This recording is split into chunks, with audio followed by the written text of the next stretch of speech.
Alright, Jordan. I'm going to show you how to go ahead and do this here. So as you see here, you have your blank map. Just to guide you over here through some of these panels you have. This is your select tool. This are your different layers. You have the map layer, object layer, and the GM layer.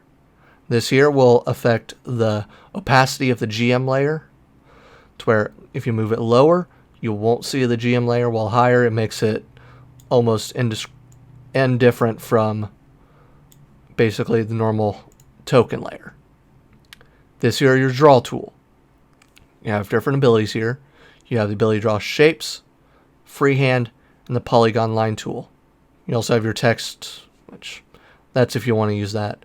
The most common ones I usually use are the polygon line and the draw shape. I almost never use the freehand. This here just adjusts scaling. Don't need to worry too much about that. This here is just a ruler. Fog of War. I don't recommend using this whatsoever.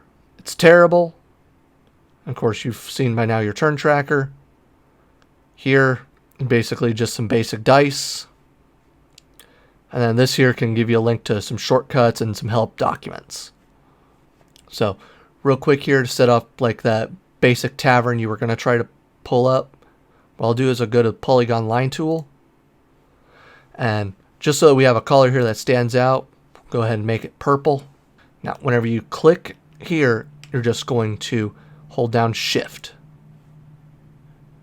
Now I'm still holding down Shift as I click over here, down here, over there, and back up top.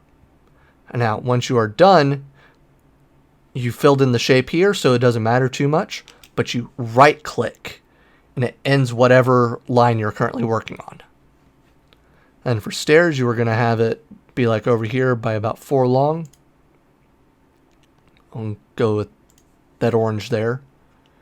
You just hold down Shift, click, down there, over there, you just right click. And then this here is where if you wanted to actually do the stairs, you just go and do your freehand. Yeah, leave it with that orange. You would just draw your lines there. Now for like, as I was asking about like any kind of obstructions or anything, make these blue. So like say, you know what, we'll go here over to the draw shape. So you just hold down Shift and it'll snap to the grid. Just say that there's a table that has some casks on it.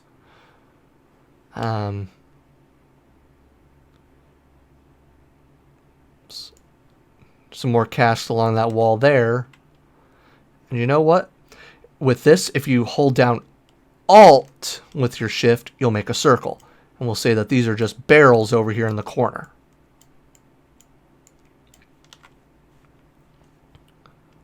Just make a couple more barrels there.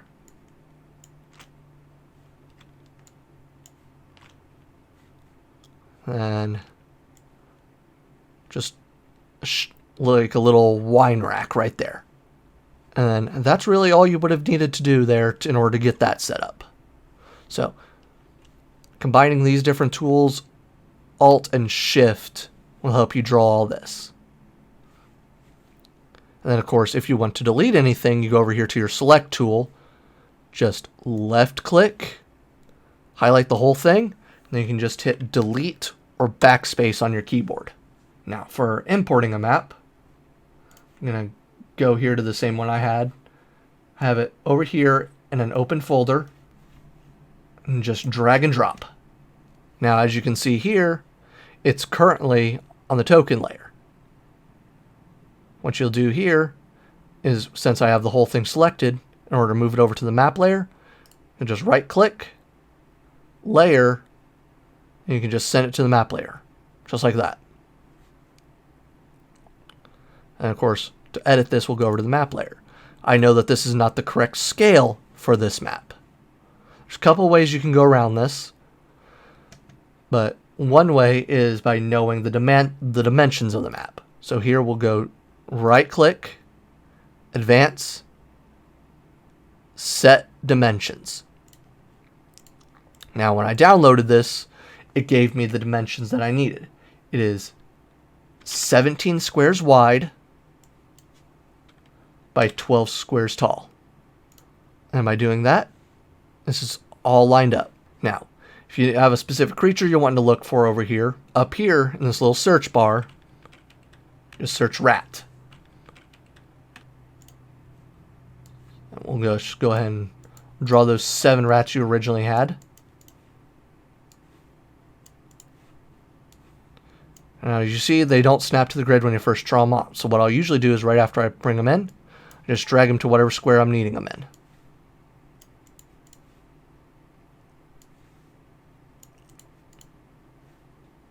Okay. Then, now that I've got that all done, we'll have the characters back to where they were at. Dirk was right there. I was there. Zach was right behind me. And Sharp was right behind him. Now, how I did the whole lighting on my token, so I just double click, went into the lighting menu. And it was Aura 1 and Aura 2. I made Aura 1 the brighter light for the 20 feet. And that there, you have to add it in addition to this. So dim light would have been another 20 feet, which makes it a total of 40 feet. And then going into here, making player permissions C. By having that checked, everyone was able to see that light aura there. And in order to get rid of it, you just go in, you don't even type 0, you just delete it, and it'll disappear. Alright, and then for running combat, a couple things I recommend is having the creatures sheet open.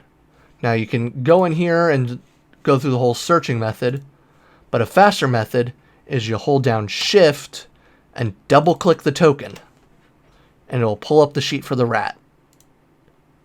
And right here is the initiative I was mentioning, in case you get lost on that again. And then if you want to minimize this real quick, up here where the name is, you double click it, and it'll stay up here on your screen to where you just double click it again, and it pulls up real quick. That way you quickly have access, you're not opening and closing sheets.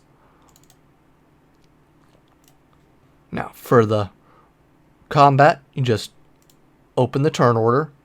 Real quick, we'll just delete everyone from that combat. Open the rat sheet again.